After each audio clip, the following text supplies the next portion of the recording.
नमस्कार, आप देख रहे हैं जी उत्तर प्रदेश उत्तराखंड। मैं हूं आपके साथ दीपाली। शुरुआत बड़ी खबर से करते हैं। लखनऊ से इस वक्त की सबसे बड़ी खबर, बीजेपी ने हारी सीट पर तय किए हैं नाम। 14 लोकसभा सीट पर प्रत्याशियों के नाम तय हो गए हैं। जल्द प्रत्याशियों के नाम की घोषणा हो सकती है। हारी सीटों पर पहले घोषित होंगे प्रत्याशी। कल की बैठक में रखा गया है प्रत्याशी पैनल। केंद्रीय नेतृत्व के सामने रखे गए हैं नाम। अगले हफ्ते केंद्रीय चुनाव समिति की बैठक है। बैठक में फाइनल लिस्ट पर मोहर लगेगी।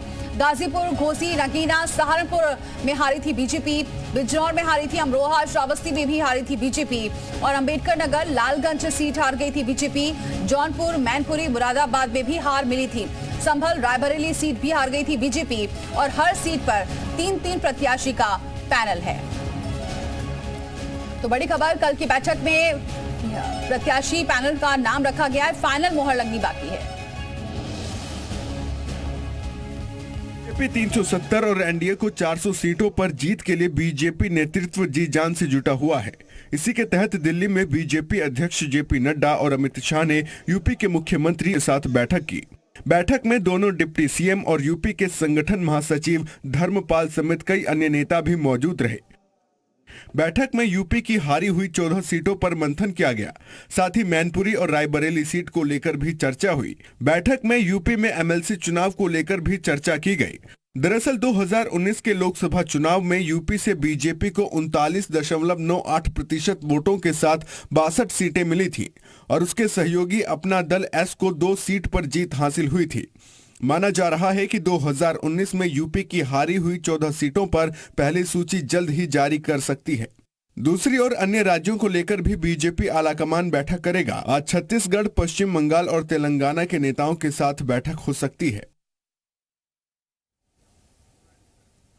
तो जल्द प्रत्याशियों की घोषणा हो सकती है, लेकिन अभी फाइनल मोहर लगनी बाकी है। अभी प्रत्याशियों के नाम पर चर्चा हुई है क्योंकि कल बैठक हुई थी और ऐसे में सबसे ज्यादा फोकस उन 14 सीटों पर है जहां बीजेपी हार गई थी पिछली बार। लेकिन इस बार उन्हीं 14 लोकसभा सीट पर सबसे पहले प्रत्याशियों के नामों की घोषणा होगी और जल्द ये प्रत्याशियों के नामों की घोषणा भी हो सकती है क्योंकि इस पर मंथन हो चुका है। इन हारी हुई सीटों पर किसे प्रत्याशी बनाना है, किसी जमीन पर उतारना है, इसके लिए मंथन हो चुका है। लेकिन अभी फाइनल मोहर लगनी बाकी है।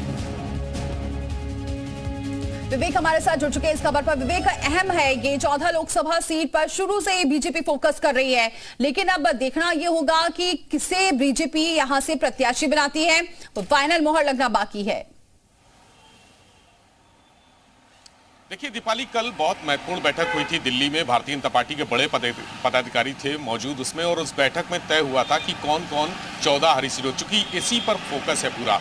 पिछली बार चुनाव में बीजेपी ने अच्छी सीटें पाई थी, लेकिन 14 हारी हुई सीटों पे चूंकि 80 का लक्ष्य है कि 80 सीटों में से 80 सीटें इस बार लानी है, तो लक्ष्य तय करने के लिए सबसे ज़्यादा फोकस उन सीटों पर है जहां पर पिछली बार बीजेपी हारी थी। इसमें से बहुत सारी सीटें ऐसी हैं जहां पर बीजेपी की स्थिति बहुत खराब रही थी, तो उन सीटों पर फोकस है। उन सीटों पर कौन कौन चेहरे हो सकते हैं, 3-3 नामों का पैनल बनाकर केंद्रीय नेतृत्व को सौंप दिया गया है और उस पैनल में जातीय समीकरण को खास ध्यान में रखा गया है। चूंकि पीडीए फार्मूले से लड़ाई लड़नी है। पश्चिमी उत्तर प्रदेश की सीटें हैं, पूर्वांचल की सीटें हैं, गाजीपुर जहां से अफजाल अंसारी सांसद हैं, इसके अलावा घोसी सीट है, मुरादाबाद है, संभल है, रायबरेली जहां से सोनिया गांधी जीती थी पिछली बार। अब की बार सोनिया गांधी के लड़ने पर संशय है, प्रियंका गांधी उतर सकती हैं या कांग्रेस परिवार का ही कोई व्यक्ति उतर सकता है। तो ऐसे में यह तय किया जा रहा है कि अगर गांधी परिवार का कोई सदस्य रायबरेली से नहीं उतरता है तो रायबरेली सीट को भी भाजपा अपने कब्जे में ले सकती है। ये इतिहास रच सकती है बीजेपी इस बार। जो कांग्रेस की सीट मानी जाती है परंपरागत सीट गांधी परिवार की, अगर उसको जीत लेंगे तो एक बहुत बड़ा संदेश जाएगा पूरे देश में, उत्तर प्रदेश में नहीं पूरे देश में एक संदेश जाएगा कि रायबरेली सीट भी भारतीय जनता पार्टी ने हथिया ली है। तो रणनीति बनी है, चर्चा हुई है, कौन कौन से चेहरे होंगे, 3-3 नामों का पैनल भेजा गया और अगले हफ्ते ये नाम सामने आ सकते हैं। ये कहा जा रहा है कि बीजेपी सबसे पहले अपने इन्हीं 14 प्रत्याशियों के नाम घोषित करेगी, पूरी तैयारी के साथ मैदान में उतरेगी। 14 के बाद जो बाकी बचेंगे प्रत्याशी वो धीरे धीरे आगे उनके नाम आते रहेंगे, लेकिन सबसे ज्यादा फोकस हारी हुई सीटों पर है। इन 14 सीटों पर पैनल चर्चा कर रहा है, वहां पर जो केंद्रीय नेतृत्व है वो चर्चा कर रहा है। सारे विवेक, आप जातिगत समीकरण भी देखने को मिलेगा और सबसे अहम बात जो आप कर रहे हैं रायबरेली का जो जिक्र किया है, अगर यहाँ पर कोई